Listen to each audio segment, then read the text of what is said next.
Great. Fellow Toastmasters, our life and throughout our life, we always undergo some examinations, some evaluations, and right from our birth till we graduate, there is some sort of assessment. After that, in our daily life, in our offices, there is annual appraisals. So what are these all? These are all evaluations. And Toastmasters also has evaluations. But what is the difference between them? Fellow Toastmasters, the difference is you get instant feedback in Toastmasters, unlike our exams where you will get feedback in form of your report card maybe after 3-4 months and you cannot improve. But in Toastmasters, you get a lot of opportunity to improve, and the beauty is that you get that feedback instantly. So while you have given your speech, your evaluation is received and it remains very, very fresh for you. So in Toastmasters, evaluation is one of the basic pillars. Fellow Toastmasters, let us move on to what is evaluation, how it is done, and why it is done. I'll ask some questions and let us make it very interactive. So anybody can speak in between and ask questions.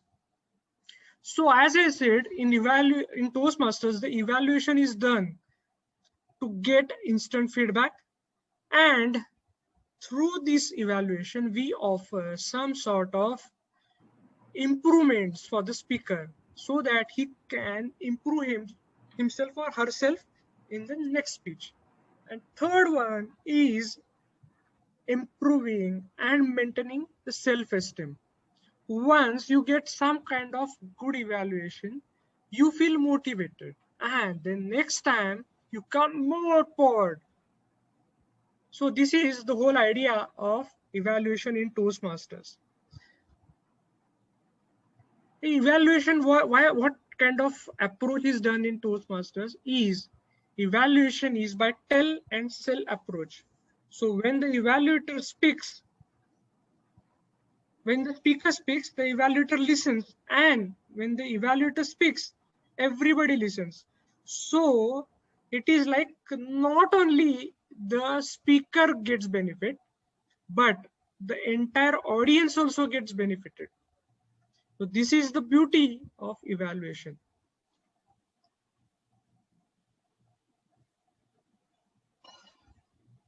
Now, how to evaluate effectively? The best way to effectively evaluate is to get into what is the speaker going to speak about. So typically you will see that veteran Toastmasters like Gitanjali ma'am, Krunal, they will always ask the speaker, give me your evaluation sheet at least 2 days before so that the evaluator can also prepare.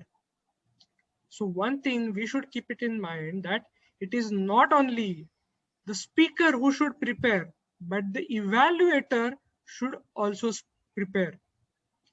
It is not like a 2-minute Maggie that you are just thinking on your feet. No, that thinking on your feet is applicable when it is a contest.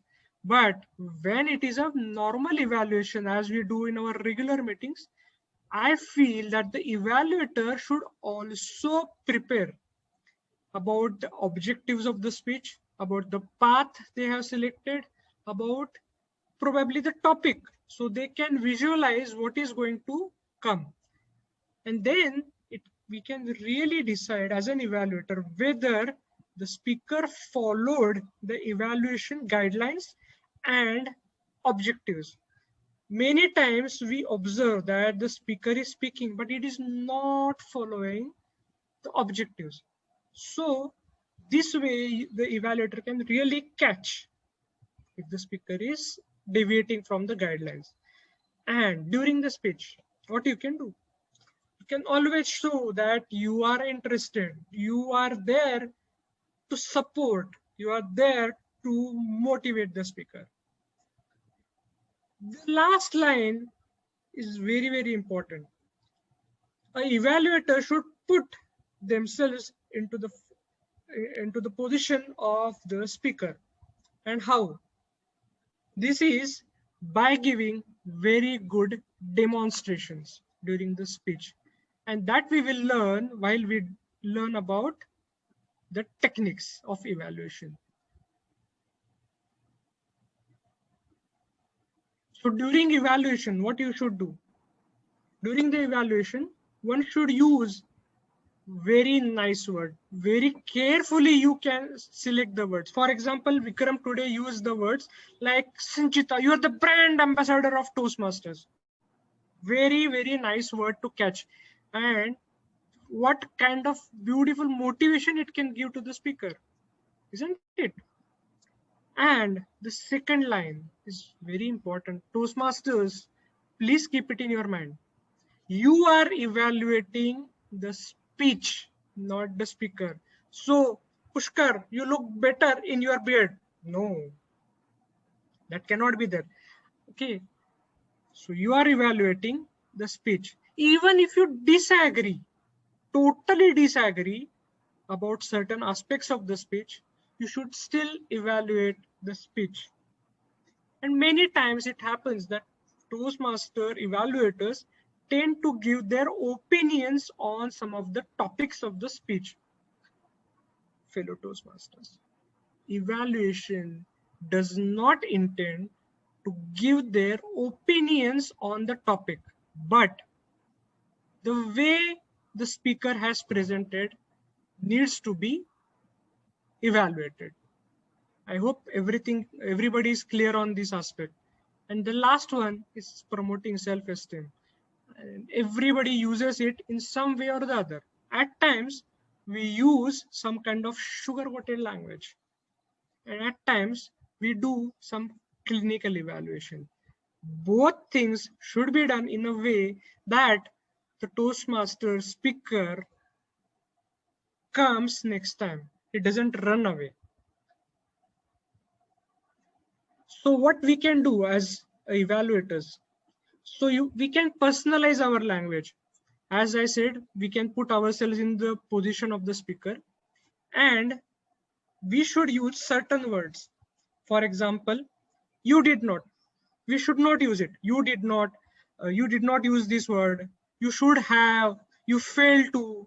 Even probably, as Gitanjali ma'am used today, that your speech was 95% right. That is not a proper way of evaluating. Rather, she could have said that I want to give 100%. So we have not said whether it is 90%, 80%, or 100%. But you can always say you can give your 100%. So this way it could become more positive. To stimulate some kind of improvement, we can use these words. Say, for example, I firmly believe that Toastmaster Anirban has tremendous potential, for example. Or my reaction to the speech of Toastmaster Pooja, it was awesome. These kind of usage of words create a lot of positivity during the speech. And when you give your suggestions, you can always say that I suggest, or it in my humble opinion, in my humble recommendations. So such kind of words can also help. And finally, the mantra of maximizing your skills is what I saw and what I heard. These two things are really good. Here, again, I will give you a classic way of evaluation. In old time Toastmasters, it is always said that whenever something good is done, then we can say Toastmaster Tejas had fantastic eye contact. But when I want to give some improvement, that time I can say that the speaker, I'm not using the word now, the name now, speaker could have done this better. So this way, it gives a good positive feedback to the speaker. Same thing which I spoke about, evaluate the speech and not the person, promoting self-esteem. And now let us quickly move to the evaluation techniques. There are several techniques of Toastmasters, and I have listed a few over here. And the fantastic way of evaluating is sandwich technique. It is typically called CRC, commendation, recommendation, commendation, or a sandwich of some good things, some bad things, some improvements. So this sandwich technique, typically what it does, that there are 3 steps. First, you give what was good about the speech. In the second, some kind of recommendation, how the speaker could improve. And third, again, you give some points which are unique about the speaker. So some very unique points which were exceptional. And so the criticism is effectively sandwiched between 2 goods.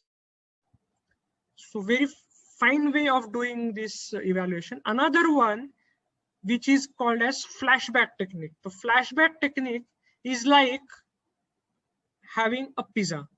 Okay, you must have seen that whenever we get a pizza, it comes in a rectangular box. When we open it, it is in circular form. And when we eat it, it is a triangle that we eat. So the flashback gives you a technique that you actually evaluate from the last and come back to the main thing. So flashback techniques gives some opportunity to the evaluator of highlighting the best things in first go. That how was the topic, and in this case, the topping will come at the end. And the third technique is 3-2-1 method. The 3-2-1 method is very simple. You list out 3 positive elements of the speech, 2 suggestions, and 1 aspect of the presentation that was exceptional. So 3-2-1. 3-2-1 is used most of the times. We must have seen that 3-2-1 is used by some senior Toastmasters or veteran Toastmasters, because this technique is little bit tough.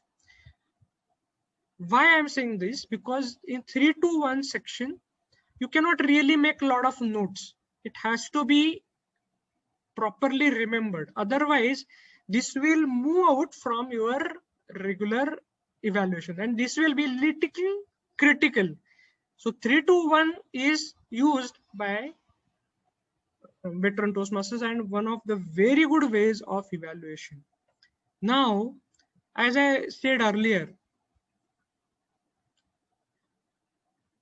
avoid being disingenuous. What does that mean? It says that the evaluation should be honest.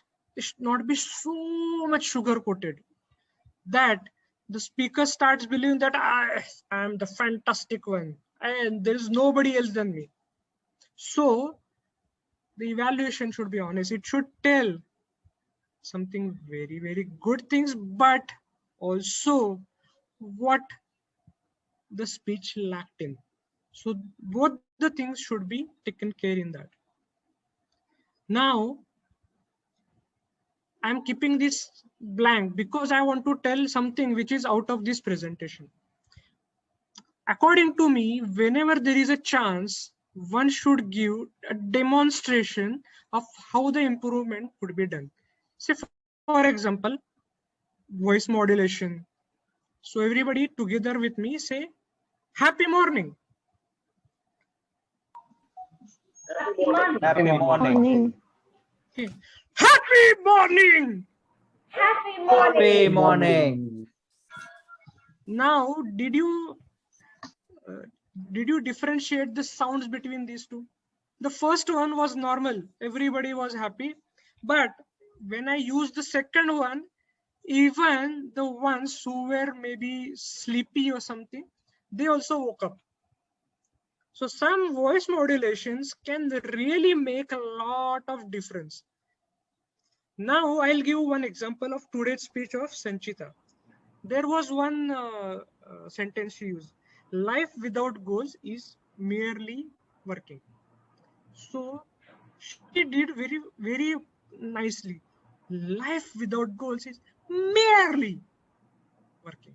So that merely, the way she did was really outstanding. And one should also use, like there was one word, salary. Salary. If you use the speak the same words in a different way, at times can catch your the attention of the audience. About the eye contact, now most of our meetings are happening on virtual platform. So how do we ensure that there is eye contact? Now, just like I am looking at the camera, so you can look at the camera, the speaker can look at the camera, or in laptops, there is a small white light next to the camera. You can look at that light, and then everybody will feel that you are talking to them. In iPads, what happens is the camera is on the left center or right center, and there you have some difficulties that the person, I mean, it feels like the speaker is looking at somewhere else. So at that time, maybe you can change the orientation of your iPad. In mobile devices, also you can change the orientation. But for Toastmasters, laptop is really good, in my opinion, while you give your speeches. Or your desktop with a inbuilt camera or an external camera can really do wonders. Now about pauses. Who can tell you more than me about pauses the better way? Our own team Krunal. He uses pauses in a great way. When you give a pause in between your speech, suddenly when there is no noise, pin drop silence, it happens. And then the next powerful sentence becomes much, much more powerful. So fellow Toastmasters, you can also use some pauses in your speech to improve your speeches. And the evaluator can tell such things to the speakers during their evaluation. Body language. In today's speech of Toastmaster Pooja, she was standing and she gave the speech with all her hand gestures. And it was really fantastic to see her. She did all the used all the aspects of hand gestures, body language, and movements. Now, in our speeches, it happens that many times we say that there could be a W movement. Okay, that when there are points, there could be a W movement. Now, see, I'm giving this presentation while sitting, but fellow Toastmasters, we can always give the speech, or we can always, while giving the evaluation, the evaluator can tell that for 3 points, you could use your podium in a different way, a movement called W, or 1, 2, 3 steps. So these kind of demonstrations can add an effect to your evaluations. Isn't it wonderful? So essentially, evaluation is one thing in which we say जैसे करनी वैसे जैसे बोलनी वैसे करनी, मतलब how do you, the way you speak, the way you do.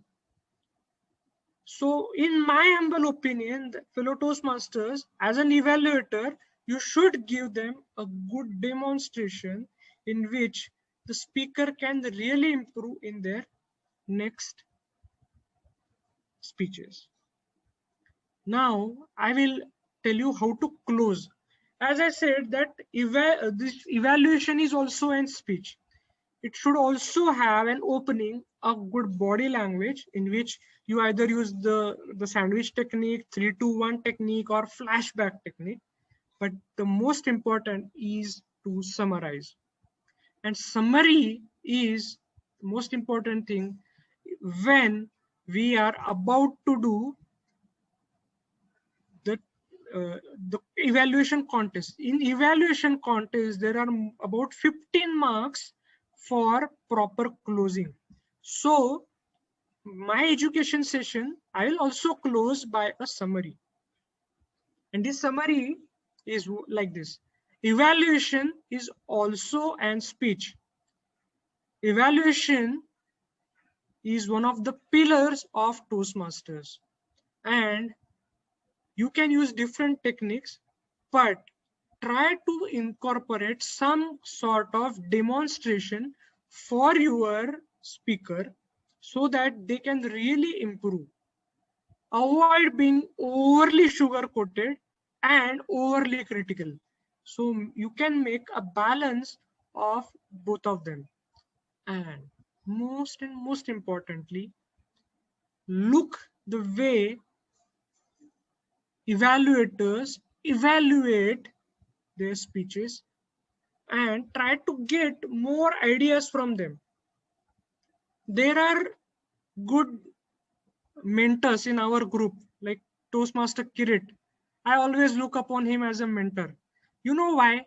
Because even if he is not an evaluator, he used to pass on his cheats to us. And all good things, all things of improvement, he will write on the cheats and send it to us.